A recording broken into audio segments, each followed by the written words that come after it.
to Jake Jackets. Gear up to fire the cannon and hit the ice with your host, Jay Ashdown and Jake Gehringer.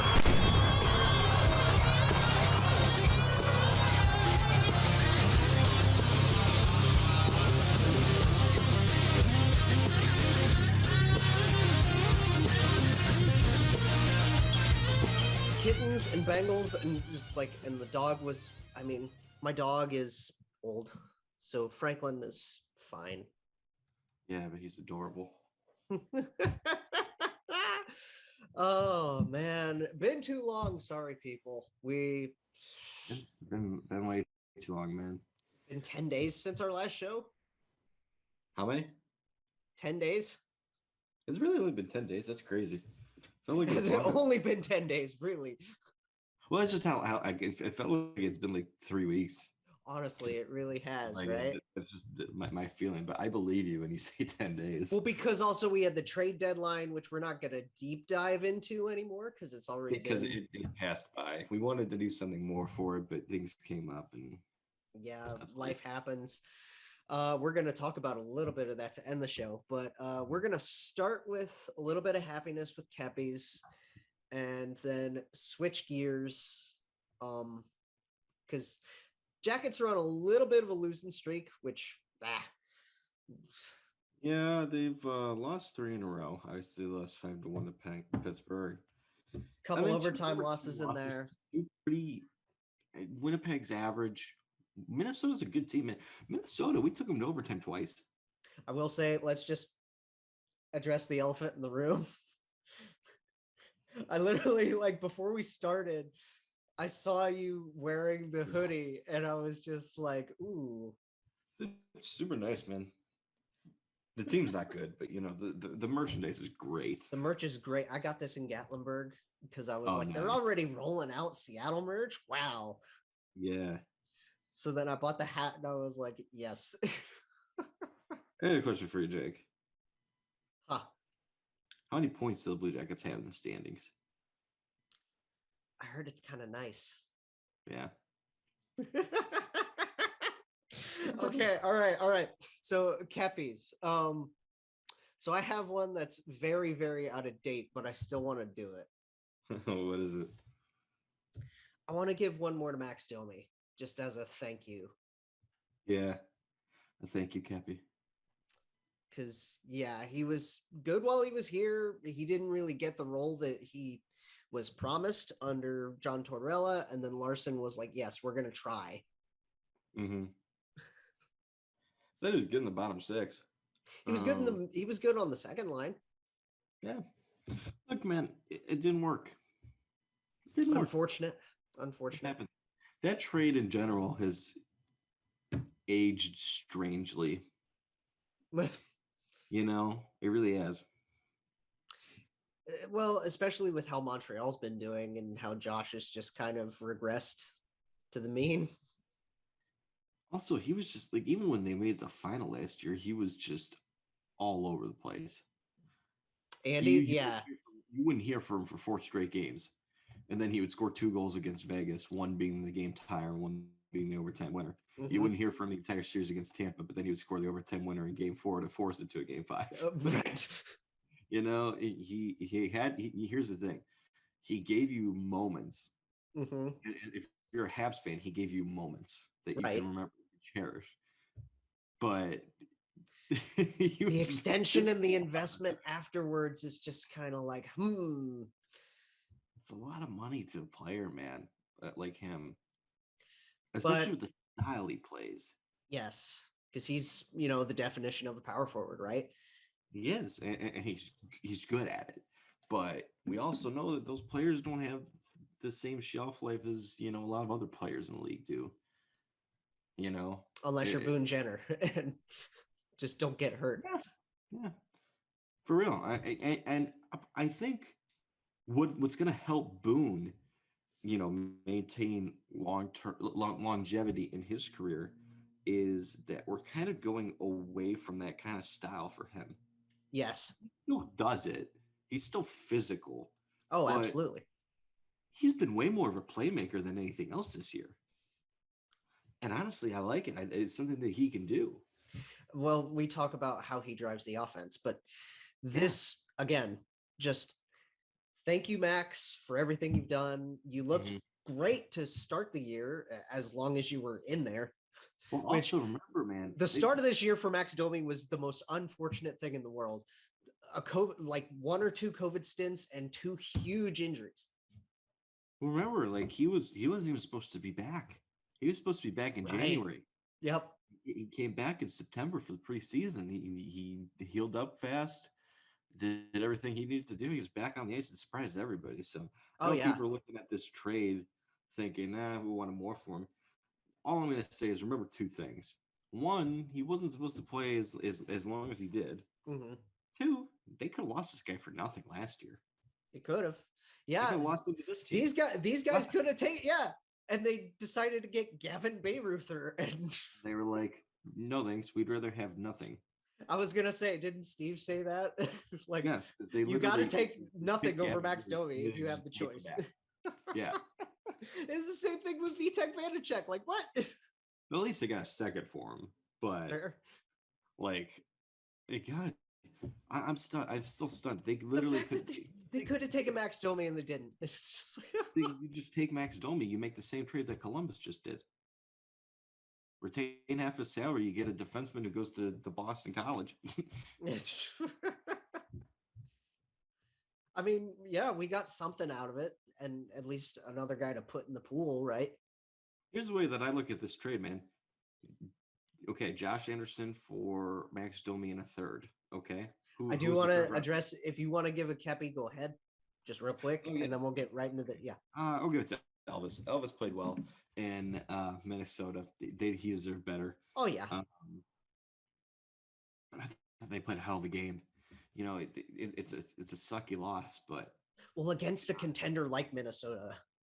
Minnesota's unbelievable. Kirill Kaprizov is unreal.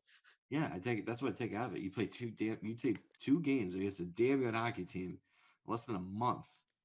And of course, it had to be Marc-Andre Fleury's first one of them. You like, lost one of them. Whatever, man. Seriously, it had to be Marc-Andre's debut in Minnesota, right? I thought we had no chance of winning that game. I was like, Marc-Andre Fleury, there's no way we're winning that game. When Minnesota tied it with like a minute left, I was like, yep. Well, but so, look, yes. I tell people this all the time when they ask about the Blue Jackets, and I don't mean this in a bad way. Mm-hmm. They're the best bad team I've ever watched.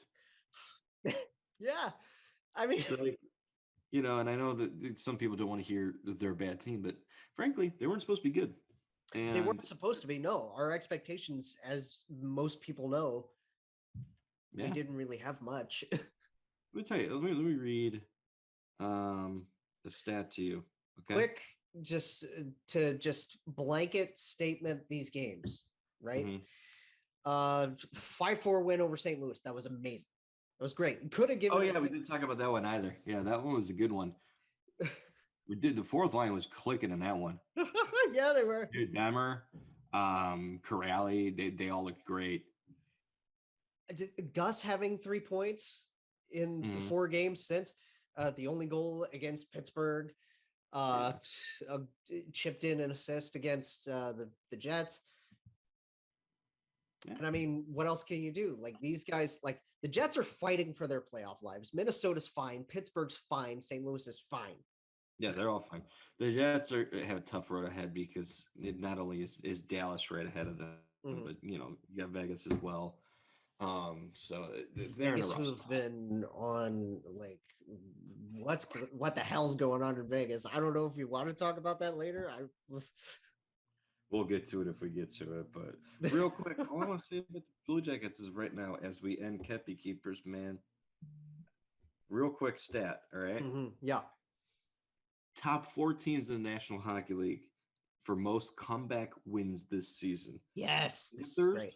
With 20. Panthers, you said? Lightning with 21. Blue Jackets with 21. Rangers with 22. See that, people? You see that? 3 other teams are playoff teams. Rangers are playoff team. Lightning, back-to-back cup winners. Going for a 3-peat. Yeah. And the Panthers, yeah. the three really damn good hockey teams that Oh, you're yeah. in that company with. So that's the one thing is that's what I've learned about this team this year. You every year, like as a rebuilding team, you want to learn something about them. And what we've learned Resilience. about the Columbus Blue Jackets is under Brad Larson, this team can score goals. Mm-hmm. They're never out of games, but they have to improve defensively and in Yep. net. Yep. I'm fine with that. I can live with that. They got a winning record. They're not going to make the playoffs. Nobody expected them to. I don't care. If they're the first team out in the East, Even if it's by like, okay, the margin that it is right now is It's 11 points. It's a huge. surge, but like, what are you going to do? You know? Boston, Washington, they were 9-2-1 going into like yesterday. Yeah. It's crazy. They're both 9-2-1 in the month of March, Boston and Washington. Mm-hmm. So like it sucks, but like to be the first team out, even if it's, by that wide of a margin in an East that was decided in December. Which is crazy, but like think about it. As we play the Islanders tonight, we're ahead of them. Mm-hmm. Look at the teams that we're ahead of. We're ahead of the Islanders, who were just in the conference final the last 2 years, almost beat. We're also in free fall. Yeah. Like they called up Corey Schneider, dude. Sorokin's hurt. They called up Corey Schneider. It's tough. We're ahead of, but look at the other teams, man. Like we talked about earlier this year, when we made our playoff predictions. Mm-hmm. Look what's happening. If you just look at the Metropolitan Division, Yep. Our winner pick, Carolina, in first. Pittsburgh, who I think we both had as wild card team, is in second. Mm-hmm. Rangers, I believe I picked them to finish second. I think one of us had second, one of us had third.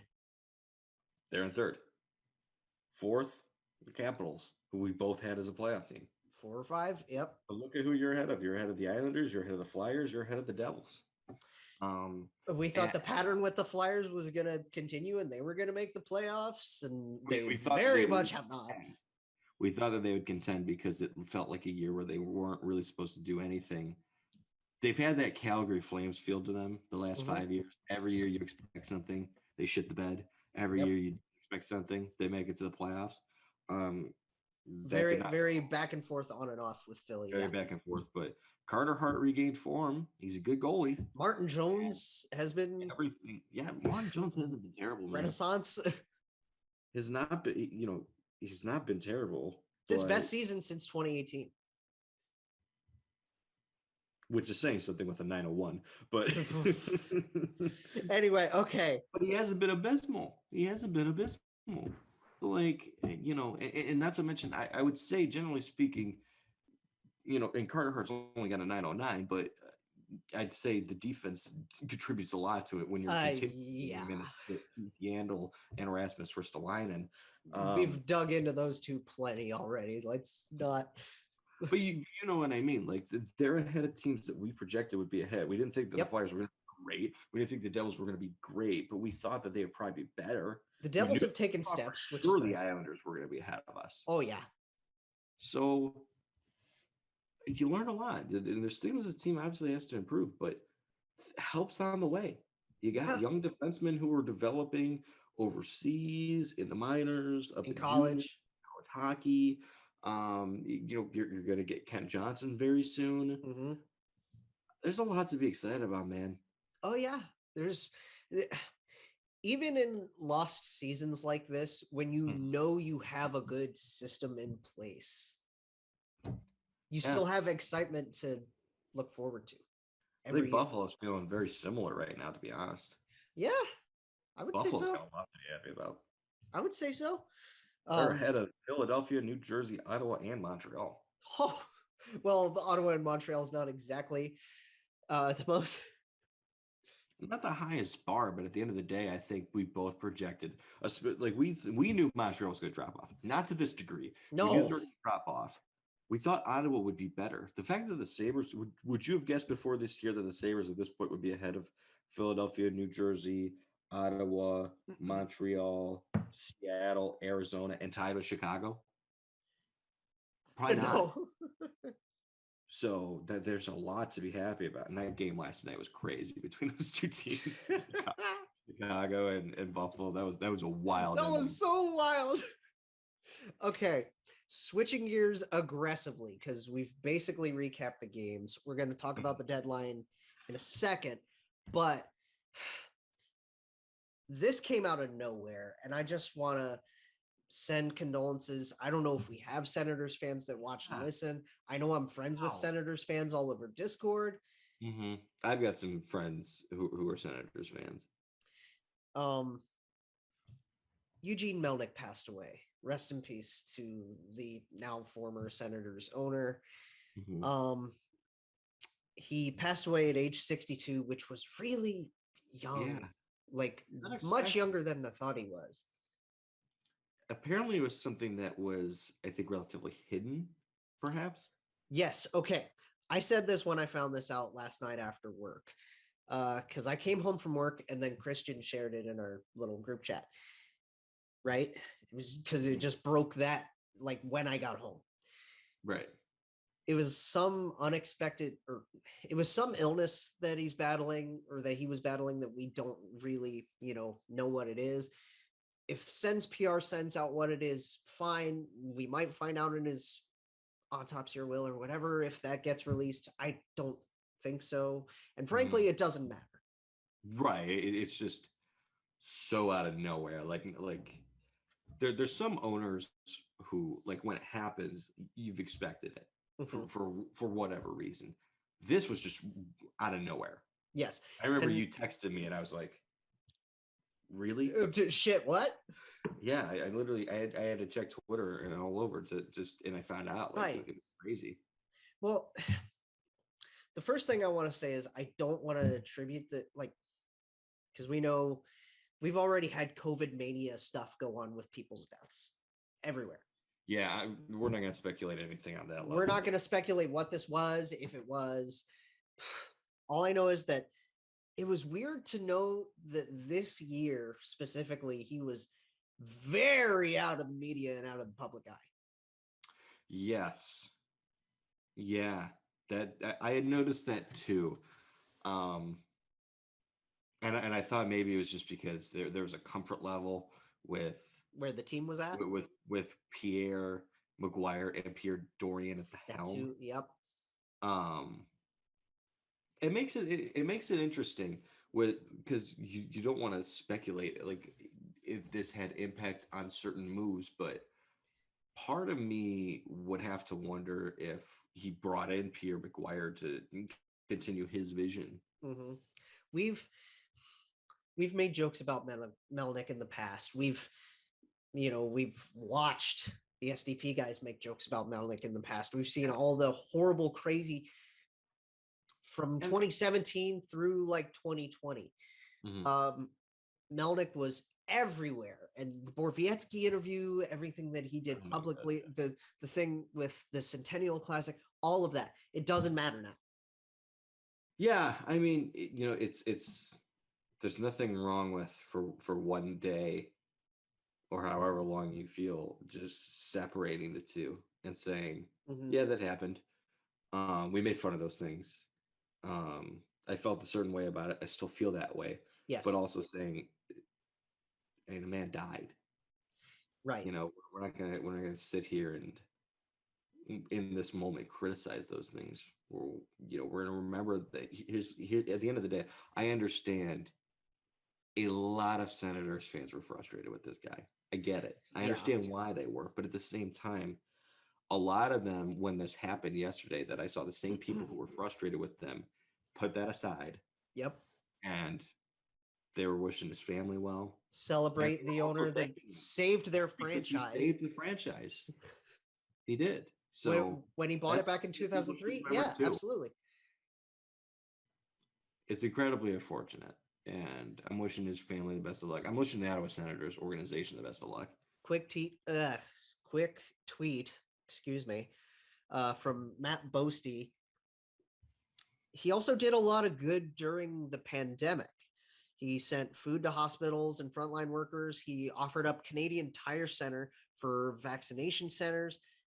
He paid employees at the Sense store downtown for shifts, even though they closed during the convoy stuff that happened up there. Mm-hmm. So, despite your feelings on who Eugene Melnick is as a person, as an owner, the shitty things he like, being a billionaire, you have to be pretty selfish, right? Sure. Financially, yeah.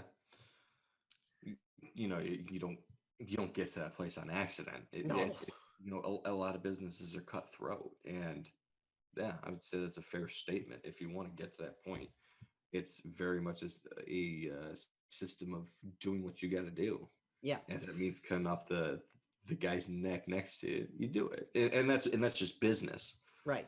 I try not to criticize people too much over those kinds of things. Mm-hmm. But yeah. I wonder what they do. Like, I don't. We'll see what the will says, I guess. But it's like, if does a family member step in? Do they just go ahead and sell to somebody else? And I don't know the answer to everything, but generally speaking, when an owner dies, usually the will leave it to someone else in the family, and more often than not, that person will sell. Right, because we more recently have this with like Mike Ilitch, right? Mm-hmm. A few years ago. Yeah. And that happens, and I don't know if it's necessarily the same as with hockey. It feels like that's kind of necessarily the case with football, because that's the belief that a lot of people have in Chicago. Because, I mean, God, Virginia's like, what, 98, 99 years old. She's getting very much up there, yes. Very much up there. And a lot of people's belief in Chicago for the Bears is whenever that happens, one of her sons is going to take it. One of her sons is going to take it and sell it. That's the general consensus that people feel like in Chicago. But I don't know. You know, the family, the Melnick family, whoever gets it, they could keep it. They could keep it and try to, you know, steer it back to better ideas. Like, you know, because it would have to be like a family run thing. But the only problem is I think that could cause some division. And that's why, because when you leave it to a family, and when you have when you have a lot of money and then you have your wills and it's split up into many different areas to many different people, it makes things a lot more complicated. And that's why, generally speaking, they usually just tend to just sell it to one person, one majority owner, because that it gives you one person at the top. That just happens with family deaths in general. Because I remember when my grandfather passed away in 2015. We're still going through crap like this with my mom's side of the family, where it just caused a lot of divide over who got what. Yeah, that's tough. But in this moment, I'm sure we can iron out the details later. But I'm wishing the best of luck to the Senators, organization, and the Melnick family. The players sent out a lot of statements today. Brady's presser. It's heartbreaking. Regardless of what you think about Brady Tkachuk, I mean, come on. Well, yeah, I mean, I don't think opinions of players matter in a moment like this, because at the end of no matter how much you deal with someone, it's still someone you've dealt with close enough. Yes. Regardless of if he's out here making the decisions or not, this guy owned a hockey team that chose to pick Brady Tkachuk with the 4th overall pick. Yep. And name him captain. And give him a large contract. There's some, you know, it doesn't have to be like a significant best friend relationship, but it's still enough of a relationship that it's going to hit you. Yeah. It's going to hit you very hard. Very much rest in peace to Eugene Melnick. We'll see what they do, right? Yeah. Like, I pray that the Senators, they play against Nashville tonight. I hope they win this game. for That's crazy. Eugene. I wonder if Borbietsky's going to be in the lineup. Oh, you're right. I thought he was on IR. I thought he was injured. I mean, he might Nashville. be. I haven't I seen think he's anything from injured. I don't know. I, I would at least think that he would be around. to at least like talk to maybe the media or whatnot, put out a statement, something Maybe like that. something like that. But yeah, Sens play at, against Nashville tonight, and I hope the Senators win for Eugene's sake. Mm-hmm. I agree. Columbus's deadline. Yarmo didn't do much. He traded Max. We know this, which was the biggest thing that they did. We figured either way, Max was either going to stay or go. More than likely go. We figured that it was at a point where he was just going to go because they weren't going to extend him, and you don't want to lose him for nothing. Right. The one thing that shocked me was that kind of also didn't was, not shopping Corpy. There really wasn't a market for Korpisalo. I'd have to imagine that's done out of good faith. And the reason I say good faith is because he had the injury, and I don't think it was suffered in the Pittsburgh game. I think it's something that's been nagging for a little bit, and I think the Pittsburgh game was the final straw, and they put him on IR. His season's over. His hip surgery, yes. Why? Because it's not good business to trade a goaltender who's already hurt. And going for surgery. Yeah, I think and it's that's hip surgery. We were wondering if they were going to trade him. We were wondering why, because they came to a point where we felt like they weren't going to do it, and we were kind of wondering why they didn't. And then when he finally got the surgery, I was like, that makes sense. That's why. Yep. I was a little surprised that they didn't deal Dean Kukin. Keeping Dean, I'm fine with it. His contract's up, though, unless they plan on keeping him around. Mm-hmm. I don't know. He's a fine defenseman. I felt like you probably could have gotten like some kind of mid-pick for him. Good third pairing guy. Yeah. Teams could use a guy like that. I mean, you can always use that. Yeah. So I was a little surprised by that, but I mean, that's not the end of the world. No, I'm fine with it. Like, he's good. And it's like, you watch other guys on that D-core play that got their chances higher in the lineup. Like we've seen that with Andrew Peak recently. Right? Yeah. And Peak's had his moments like when the own goal more recently. But I mean, Peak's been playing fine. Yeah. He's okay. Defensively he's fine. I'd like to see a little bit more in transition and offensively, but he's still young. Mm-hmm. Yeah. So Kooks is still here. Corpy, obviously out of good faith, is still here. Max is gone. Good luck in Carolina, except for against us. Just against the Capitals. He did. That was very fun to see. And I mean, he gets to play with KK again. Yeah. Did he play with KK? Maybe for a year, right? For a little bit, yeah. Wow. I didn't even think about that. Oh, I'm excited for him because I personally feel like so he came to Columbus. It was not a fit with Torts. No, not at all. Well, a lot of guys didn't really fit well with Torts. Yeah. The next year they tried it again with Brad. It went a hell of a lot better. Mm-hmm. But his role wasn't ironed out. He was kind of all over the place. Yep. He gets a fresh new start with Rod Brind'Amour. Oh yeah. I mean, let me tell you, man, you can't if you're not ready to run through a brick wall for that guy. If that guy can't get you up and ready to play, then did you see what his dad said? Up, dog. That's what Ty said. What did he say? He said something like, "Dude, the fact that my son gets to play for Rod Brind'Amour now, oh my god." Like something along those lines. Because I mean, those guys played against each other.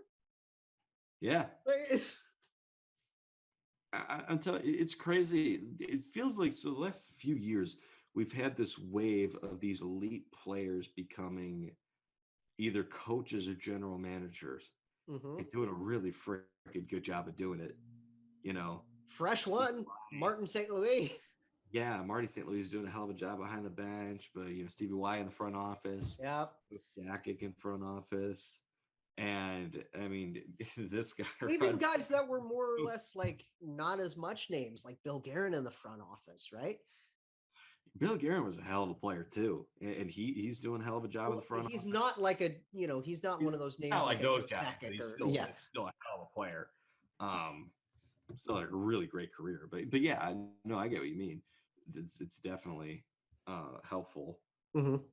But let me tell you, man, Rod Brindamore, it's crazy. Sheldon Keefe, dude. Like even guys like Sheldon, like like so many former players are now either coaches or front office people, and we're seeing, like you said, we're seeing the elite of the elite step in now. Right. How long did he play? Brindy? No, Sheldon Keefe. Oh, Keefe only. I'm not going to give you Sheldon Keefe. He had 12 goals in his career. Well, didn't he win with Tampa? He might have. I don't know. I'm pretty sure he won the cup with Tampa.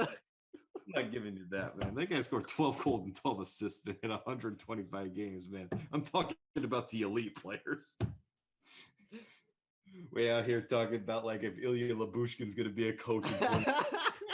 Great player, man. Bulls running the defense tonight, man. Come on. I'm excited about that. That's because we've heard nothing but good things about Jared Bull as a coach. Oh yeah, like player development, his eye for talent, because he was never a guy that was really going out there making a huge difference on the ice in terms of offense, defense, stuff like that. He was an enforcer. Yes. He was giving you energy. He was physical. He was going to lay the body, and he was going to beat the shit out of your face. Right. That was his job. But like, clearly there's a hockey mind there, because he didn't even play defense, and they're letting him coach the defensive core tonight. Now with no Zach. So I'm interested to see how the defense plays, man, because we've been hearing for the last year plus that Jared Bull is a really interesting option moving forward in the Blue Jackets coaching staff, because people Mike love the said guy. it when we had Mike Todd on. He said it. Yeah. So that's another thing to be excited about with him. But I'm excited to see it. Like we said, like, because it doesn't matter how we do going forward, because we're not making the playoffs, but we're satisfied with everything. You get to see some interesting things. Like we talked about, Korpisalo is out. I want to see a little bit more of JF Berube. Yes. I want to see if he's the backup moving forward. We get a chance to see if Jared Bull is the legitimate coach, whether it be defense, offense, whatever. I don't care. But he's obviously doing good in player development. Kennedy's running the offense, and Pascal Vincent is running the whole bench. Yeah, and I'm excited about that too. We get opportunities to see different players. I want to see more of Gabe Carlson the rest of the season, because he, you got to know what you got. You got to know what you have in him. How many times have I said that I just want to see more from Carlson? Mm-hmm. I want to see more Bemmer in the last couple of, in the last few games. See if you have anything in the bottom six there, because frankly, I think him, Robbie, and Corrali looked pretty damn good together. And then in the next couple of weeks, Michigan's doing a hell of a job. They're going to the Frozen Four, so you're not going to have him for a little bit, but you might have Kent Johnson for a few games before the end of the year. Might have Kent. Who knows if Tex is going to come back with whatever he's got going on personally. Yeah. If you don't, that's okay. Just wish Tex well too. I mean, well, now here's the other thing. Now that you traded away Max Domi, and put Tex in there next year. Well, I was also going to say, since Kent Johnson's not coming for the next couple of weeks because he's still got to do the Frozen Four, why don't you call up Liam Foudy? Give Foudy his chance. Yes. Yeah. Call up Trey. see if Trey gives you anything. Trey could give you something. We've seen that already. But again, I want to stick with Foudy because he's been the guy that we've talked about. Yeah, what is he, 18th overall? 18th overall pick in 2018. This kid rocked it in the bubble.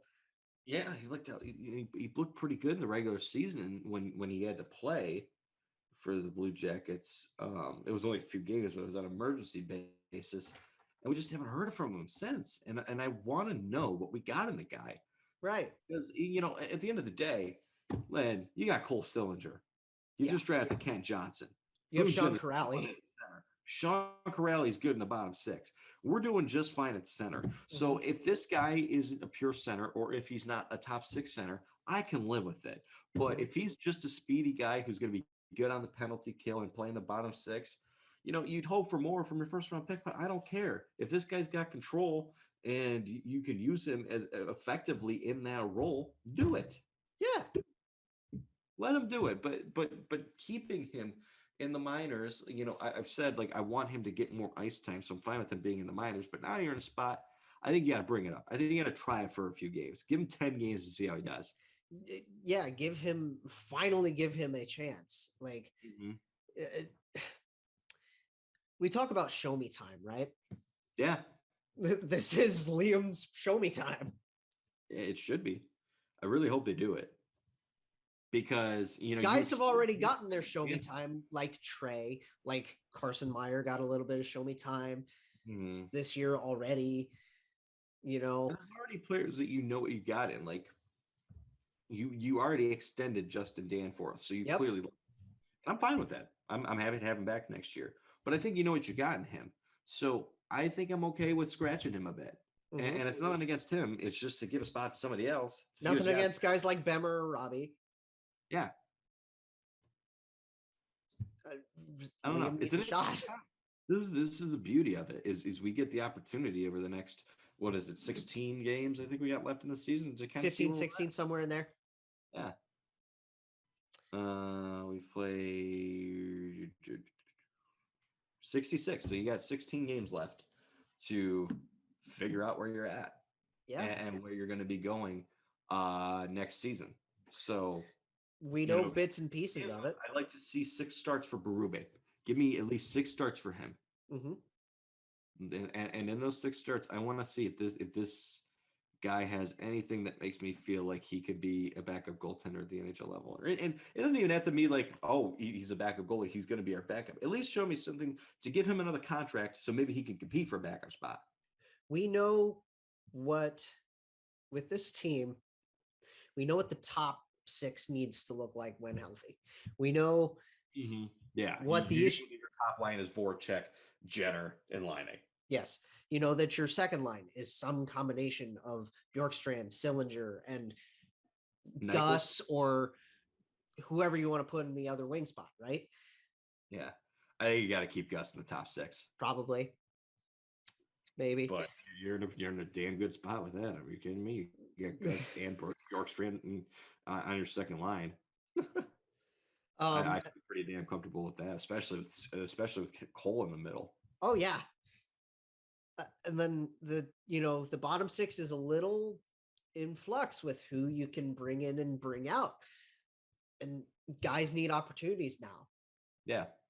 As far as defense goes, same thing. You have Werenski and Boqvist. Those guys run the show. And Gavrikov. And Gavin. You got 3 good defensemen. Zach's going to play at least 25 minutes a night. That is a hell of a lot of minutes. Yeah. And it doesn't.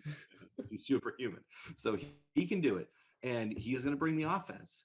He's average defensively, but he's going to bring the offense. He's excellent in transition. He logs a lot of minutes. He's a good player. Yes. You get similar stuff in Gavrikov. I think, he's pretty His offense is coming up. His offense is coming up. His defense has come down a bit, but everybody else has, so I'm not putting too much into it. He's still solid defensively.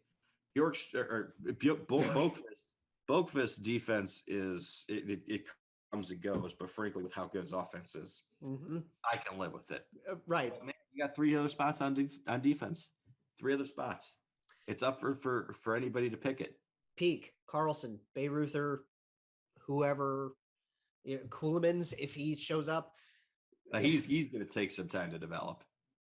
I'd imagine he's going to play another year at Wisconsin before he comes over. But Fair. But other defensemen that you got, I mean, Jake Christensen. Yes. I'd like to see more Jake Christensen. I like what I saw from him. I liked what I saw from him. He got his first pro game winner recently in Cleveland.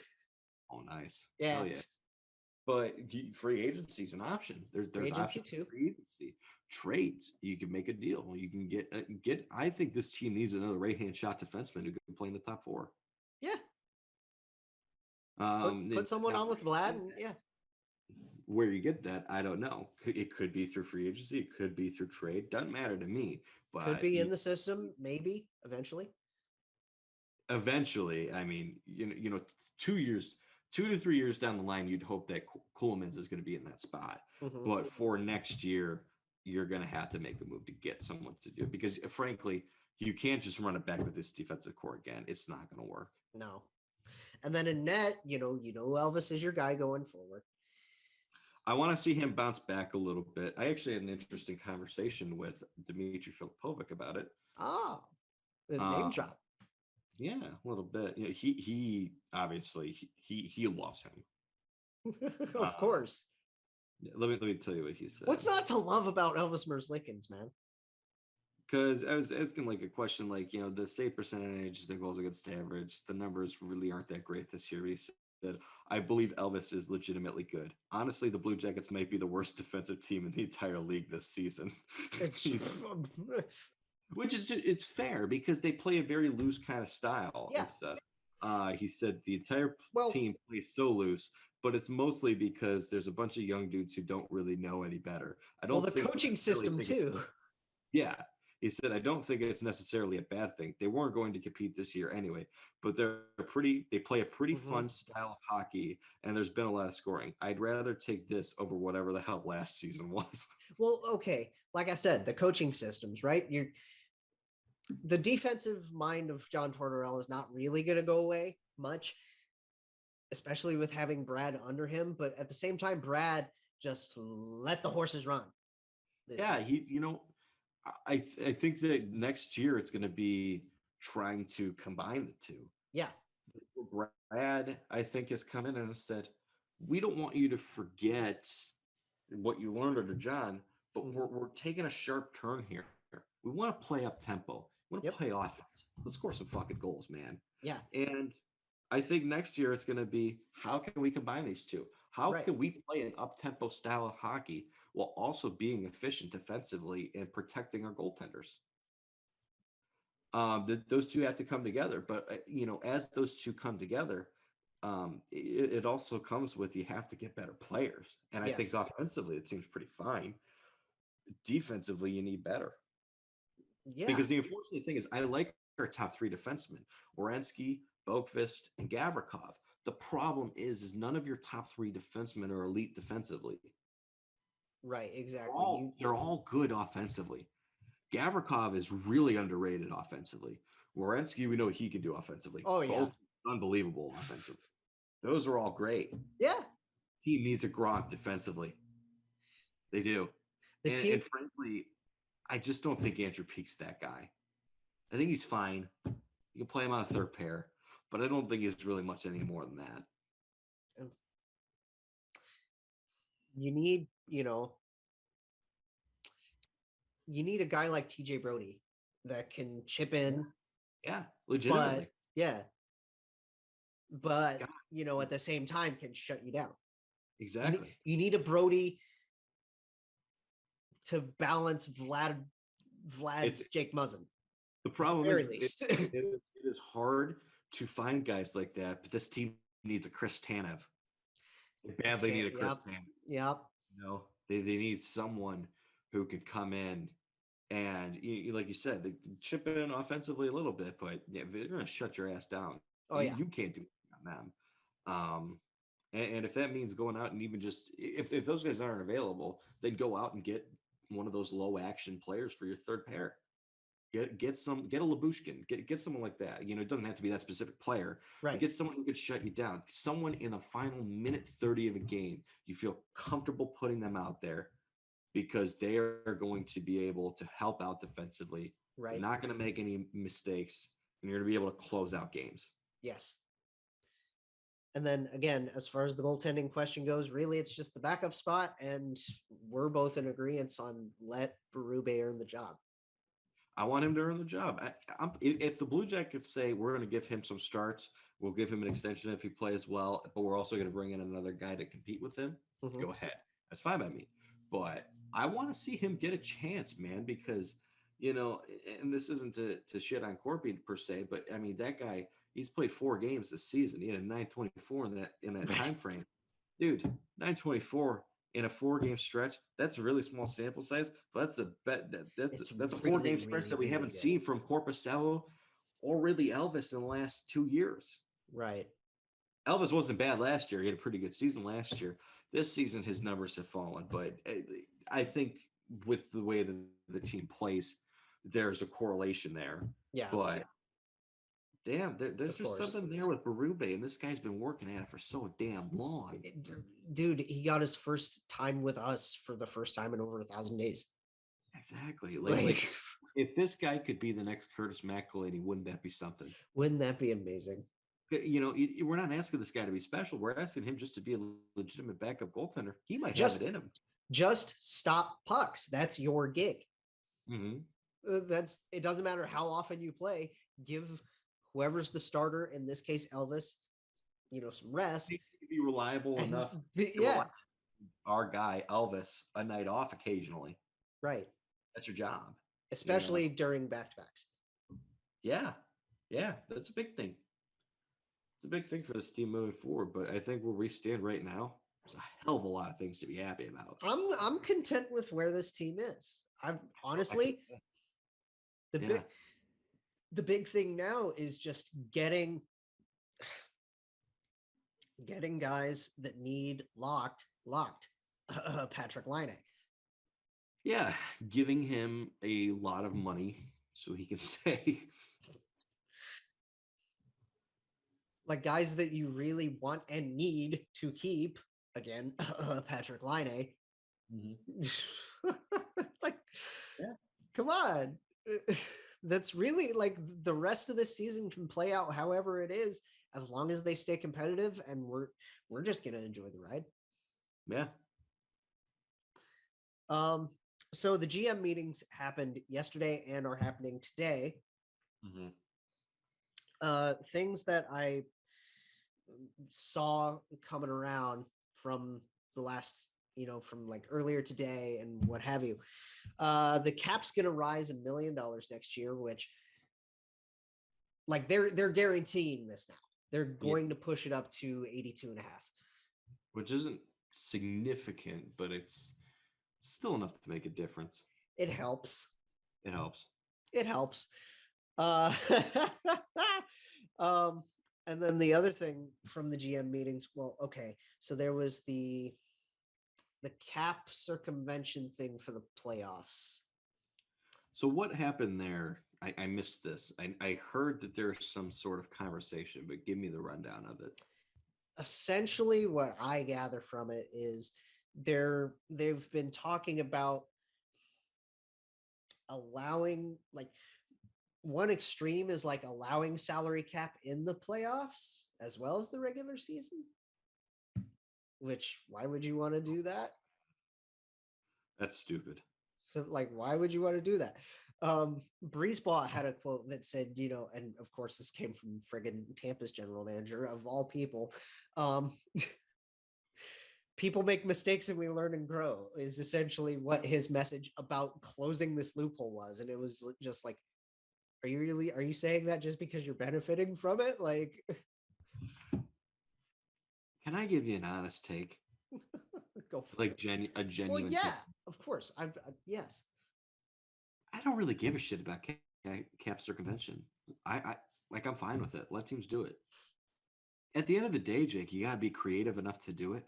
Vegas is fucked right now. They can't can't get Stone on the ice. They can't get Alec Martinez on the ice because they didn't do it well enough. If you can do it well enough that you can play without certain players for X amount of times, make the playoffs, and bring them back, I say fucking do it. That's a gamble that you have to take. Well, with Vegas, especially after the Dadonov trade didn't go through. And I think enough teams have caught on to start doing it that it's not like it's a distinct advantage anymore. Right. I'm fine with it. I don't think it needs to change. I think that as most things happen, when a team does something creative, other teams catch on and they figure out ways that they can do it, and that's what it is. That's all it is. Another thing that I did hear slash read or whatever is the reason why this loophole exists Mhm. is because everybody's paychecks are paid out by the time the regular season's over anyway. You Yeah. get, sure, players get money from the playoffs, but your regular salary that is in your contract is Mhm. paid for by the time the regular season's done, Yeah. unless you're Arizona. But like you get where I'm coming from here, right? With this, because I kind of get it, because I mean, it's just like everybody else is. It's the old high school argument, right? Like everybody else is doing it, why can't we? yeah. Well, also like how let me tell you something, Jake. You can play an entire goddamn season without Nikita Kucherov and make the playoffs. I say fucking do it. You know? Pretty much, right? If you could play Because the entire season with it, yeah. We act like there's no disadvantage here. We act like oh, it's ridiculous because you could just put any player on LTIR and suddenly you have more money to work with and make the playoffs. Well, you know, I get the frustration if you acquire a Nathan Horton contract or, you know, back at like a David Clarkson contract or anybody's contract. Yep. Or, like I get that frustration. A Datsyuk contract. Yeah, like I get that frustration. Don't get me wrong, but like something that's totally dead. Yeah. But you know what? It's kind of like, I think it's kind of like a luxury tax almost.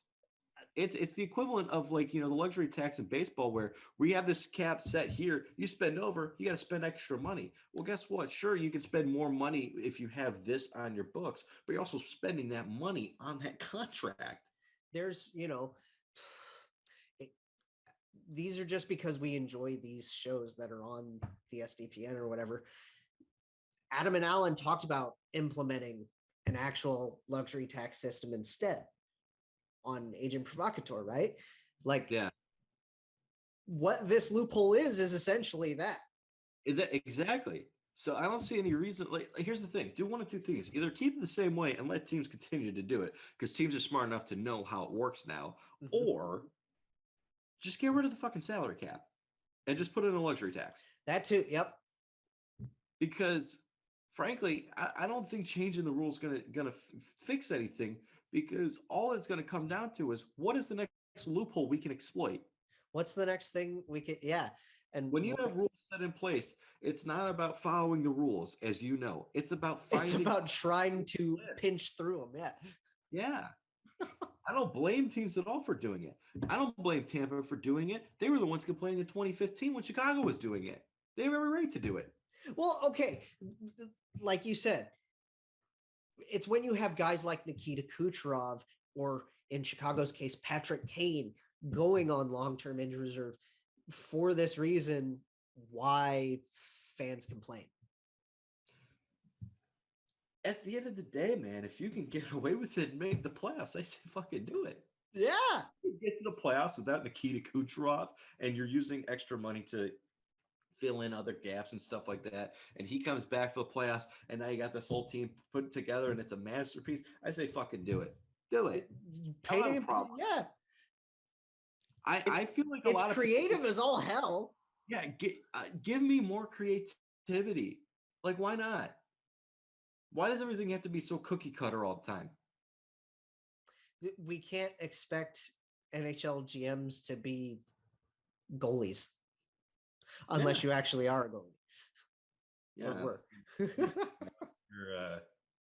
Well, God, if you're Jim Rutherford or Jake, but like, yeah, it's. I don't get it. If you have a loophole in front of you, dog, are you not going to take it? Dude, seriously, like, honestly. It's not a game of ethics. You're trying to win a damn championship, man. Exactly. It's a business. It's cutthroat. Exactly. And it's not like it's like the most unethical thing ever. Oh my God, you're spending extra money to win a championship. Oh shit, never sports before. Knock on wood, Yankees. The Dodgers who are spending the Dodgers $1 million on their payroll. Good God, it's driving me. They don't care. They legitimately are. They're not losing money, but they're not really making any money. Why? Because they're spending so much of it on players, but they The don't fucking care. Dodgers. They get everybody every year, from Mookie Betts to Freddie Freeman. They didn't get Blastianos, and I'm still sad that he left. But I mean, unfreaking believable how much money they spend. But guess what? Here's the thing: we talk about like, well, then all the teams just going to spend so much money. It's going to be the same team. Did the Dodgers win the championship last year? yep. No, they didn't. Oh no, wait. It was Braves. Yeah, it was the Braves. They won it the year before, but who won it? That was what I was thinking about. Yeah, I know. Time is a flat. I can't remember most years. I forgot today was a Tuesday until I thought texted it might be Wednesday. I'm usually confused on dates. I get it with time. I'm not going to blame the team for that one. But it's like, how many championships do the Dodgers have since they've been doing this? They've been doing this probably since like what, 2012. They've been doing this for well over a decade in terms of just spending a shitload of money on players. They've won one title. So let's stop acting like it's just going to be the same fucking team every year. Right. It just doesn't happen that way. Not in sports. No. The NBA is getting more parity, and they have a salary cap, but they've got the luxury tax in there. Mm-hmm. We're in the best era of sports in North America in terms of there's really not many dynasties going on. The only dynasty that's happening right now is Tampa. Which is just, do we even want to call it a dynasty yet? Sure, they've won back-to-back, but I think they got to win one more title in the next few years before we call it an official dynasty. It's 3 and 4. 3 and 4 is an official dynasty.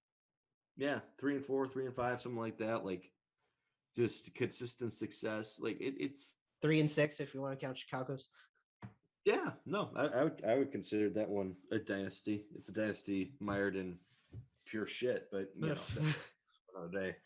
But you get what I mean. Like let's stop acting like this is just some unbelievable, unethical thing that they're doing. Mm-hmm. Many teams are doing it now. Just because the Lightning are doing it better than anybody else doesn't mean anything against the Lightning. It doesn't mean anybody else isn't doing it. Yeah. Vegas just tried to fucking do Vegas is clearly doing it. Like, come on. They clearly did it, and they clearly messed it up. But God, it's just frustrating. See the tweet like, hey, welcome back, Evgeny. Sure. Yeah, welcome back, Evgeny, to Denmark. Happy to have you back as a part of our franchise. Dadonov scored. And they're like, oh my God. He scored an overtime winner. He's been playing well. And they're just like, they're tweeting like, Daddy's home and stuff like that. It's like, oh, God, yeah, the other social media manager came back or whatever, the cringier guy. They literally just tried to trade this dude away with a second round pick for Ryan Kessler's corpse. Let's just stop it. Just stop. Oh, man. It's crazy. Okay, last GM meetings thing that I want to get to, and then I want to get into some other wild things to wrap this up. Uh-oh. Yeah, you're frozen, Doug. Shit. Oh, I'm back. I'm back. Okay. I'm back. God damn it. Yeah, I want to talk about one more GM thing, and then we're going to talk about some weirder stuff to wrap this up. Yeah. So Stephen Walcom met with the general managers. The head of officiating talked with GMs. Awesome. I don't know what exactly it was about, but I want to say it's about playoff officiating, I'm assuming. Maybe it was an apology for how awful they're going to be in the postseason. Maybe it was an apology for how awful they've been so far just this regular season. Yeah. Like, hey, we're not sure which one of you it's going to be, but we're apologizing in advance for which one of your team's going to be eliminated due to our shitty officiating. Yeah. I don't know any details other than Walcom talked to them. Yeah. Honestly. But, I mean, we could talk about that on Saturday if I do a little bit more research. I will say that we know what officiating is in the NHL. It's crap. Yeah, it's crap. Any better. I don't expect it to get any better. I've lowered my expectations. Wes McCauley's doing a Reddit AMA today. My God. Dude, Reddit's Really already good. enough of a shit show. Like, I feel bad more for Wes than anything. You know who needs to be doing one of those? Tim Peel, because Tim Peel. that will be an actual AMA. He will actually answer the real questions. Yes, honestly. What was his name? I keep forgetting his name. Oh, the one shitty one in the Montreal Vegas, series. Montreal. Yeah, Yeah, Chris something. Chris something. Chris Stewart or something like that. Yeah, Chris Stewart, wasn't he a hockey player? I don't know. He might have been. I think he might have been a Doug's player, Chris Stewart. Good. Why did we? This is the second. Lee. Chris Lee. Yeah, the guy that's been around since 2001. Yeah, that guy sucks. All right. So I mentioned, like, we talked about Melnick's passing, and I tweeted something last night that between what's gone on the past like 4 days, between Melnick passing away, Taylor Hawkins of the Foo Fighters passed away. I'm so fucking sad, man. Oh my God, that shit took my Those- breath away, man. I saw him in 2012 when they came to Cleveland. He was unbelievable. I never got to see Foos, and they just today canceled all the rest of their tours. Understandable. God, I wonder. Dave Grohl, man. I wonder Talk how. about- Yeah, dude, Oh, you lose your front man, yeah, and then you become the front man, and you lose your drummer. both of them he was so close to as well. I Ohio, just, Ohio guy. yeah, What I was- can't imagine, man. And And I feel for Dave. Dave's such a good dude. Taylor had just turned 50 years old. Yeah, That was it. 50. God damn. That shit's heartbreaking, man. I mean, I love that dude. Feel for And that Nate. shit- I feel for Nate, for Rami, for Pat, for Yeah. all of them. All, yeah. And it's just like Taylor was the spark plug He fucking of that was. band. Like, what? Seriously. He was just fucking awesome. And he had a lot more, I think, involvement with the band than people realize when you think about him. Just Mhm, absolutely.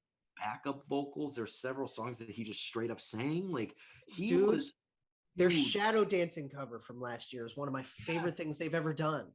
Yes. They just, God, that sucks.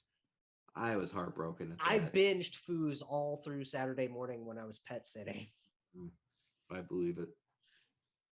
and I wanted to just watch. don't know if I'm I wanted to ready watch the movie. Netflix doesn't have the fucking movie because they never have what you want to watch. No, it's usually on like Voodoo or some shit like that. But I wanted to watch Studio 666 just because of Taylor, and like Yeah. I couldn't.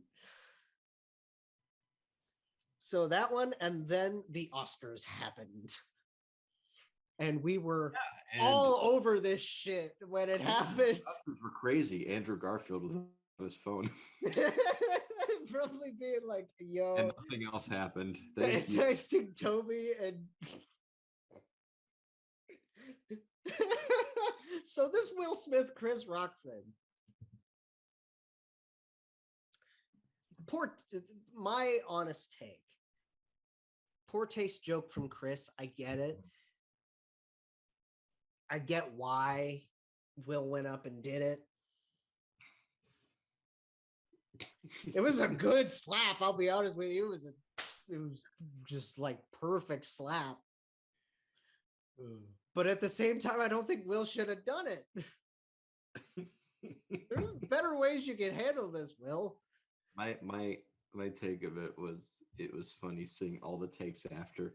when Dude, the people- memes were legendary. Like, It wasn't even just that. It didn't was I like, text you the pizza pie one? no, Oh my Yeah. god, I gotta send you this. dude. My favorite part about it were the people who were acting like he like shot him. Oh God. He was acting like it's the biggest deal in the world. They were like, he could have killed him. It's like, It's dude, he so, didn't like, move. Like, No, and Chris took it like a champ. that was crazy. But my honest take on it Here, is did you check the meme out? You're gonna love this. that's pretty damn It's so good, right? my take is that we as people, we in society shouldn't have takes on it.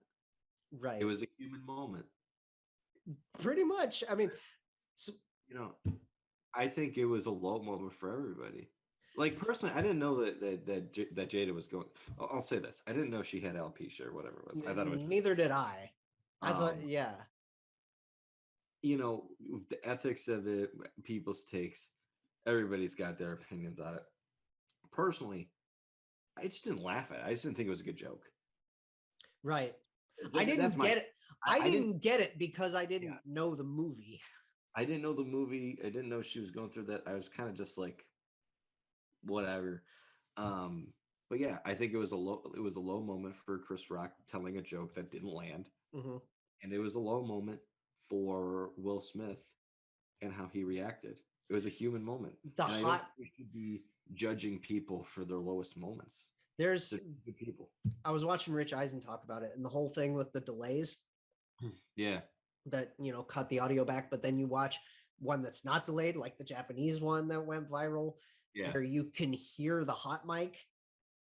Dude, that dude, Will Smith shouted like the second time he screamed it out. That was from the shallowest depths of his soul. Yeah. He put everything into that. You ever seen like when Trevor We- Story hit that home run like 500 feet in Coors, and everybody was like, "Yo, that was a crazy long home run." Yeah, however much he put into that home run is how much Will Smith put into that. Into the second delivery of keep my wife's name out of your fucking mouth. Yeah, that's what it was, man. It was a human moment. That's how I interpret it. It's Yeah. both of them. It happens. And I don't we- judge either of them for it. Well, you also got to think about the fact that these are also two very high A-list actors and comedians. Yeah. Like if this was Joe Schmo at the Comedy Barn, like fucking nobody's gonna hear about this. I'll say this. The one thing I'll say about it, I thought Chris Rock handled it, the aftermath, very well, because I Mhm. know, very confident that happened to Dave Chappelle. That man is pulling out a million August jokes right after it. Uh,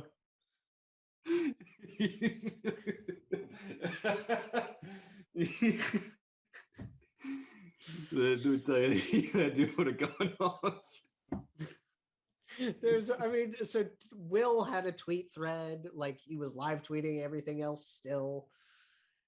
He even on said Twitter.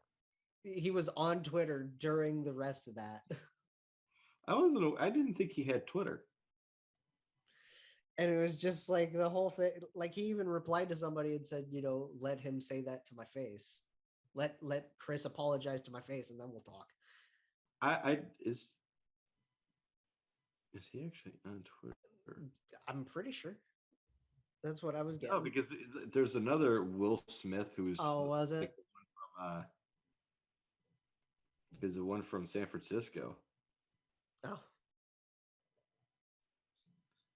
which is also hilarious because there's two players. There's one on the Dodgers and yes. the Which one who's Foolish Baseball had a thing about that. with baseball having two Will Smiths. It's like, It was just like, wait a minute. So you're telling me there's another person named Will Smith that's famous? but yeah, like it was crazy because I know he's on Instagram and he had the post with Jada. It's just such a huge It's just crazy, man. dude. The audio of the slap, and you think it's like a punch at first, and it's like, whoo. I'll say this about the two of them, okay? And this Mhm. is where, as humans, we have to thank them, Yeah. okay? Genuinely. Mhm. I want to give my appreciation to both Will Smith and to Chris Rock for reminding me that award show is happening. That too, yes. Because I'm not gonna lie, if it didn't happen, I would have had no fucking clue. Right. And Will winning Best Actor and going up and apologizing during his speech was kind of nice.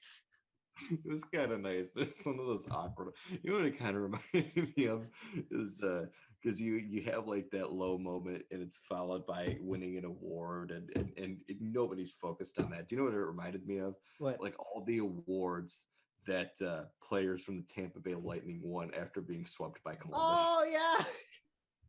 How Bassey was all shifty-eyed, like, oh fuck. He won it and he was just like, yeah, thanks. Like it's moments like this where you win it and it's just like, who gives a shit? Right. Or like in 2003 when Jean-Sebastien Giguère won the Conn Smythe after losing losing the final. Oh, just that accomplishment of just like, hey, here, enjoy. Sorry you didn't win. Oh man. I want you to talk about your weekend in DC to wrap this, or DC in New York to wrap this up. How was big city life, man? Unbelievable, man. You know, New York City's always crowded as hell with people and everything. I know.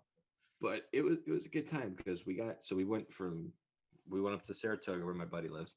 Then we took a train from there down to the Penn Station, which is like right there at MSG. Ooh. And so we were only staying 4 blocks away from the arena, and you know the hotel was nice. Mm-hmm. But we weren't in it very long. We went to a place right across the street from the Garden called Local NYC, and it's got a rooftop bar. So we got our food and drinks on the rooftop bar. Nice. Ahead of the game. We're chilling, and then we went to the arena's freaking gorgeous. It's unbelievable. I mean, I've been outside of it because the last time I was in New York was for my senior trip in high school. Which yeah. I mean, that also fell on my 18th birthday, which was amazing in its own right, but yeah, but dude, but like, come on, the seats are a little crowded. I'm not gonna lie. Well, yeah, it's Madison Square Garden, but it was just the experience was just incredible. What else did you do in the arena? We didn't do much inside the city. It was really just we were there we were in New York City for less than 24 hours. Okay. But, you know, so we went to the game, and then afterwards we went out to the bar. I met up with some friends from New Jersey.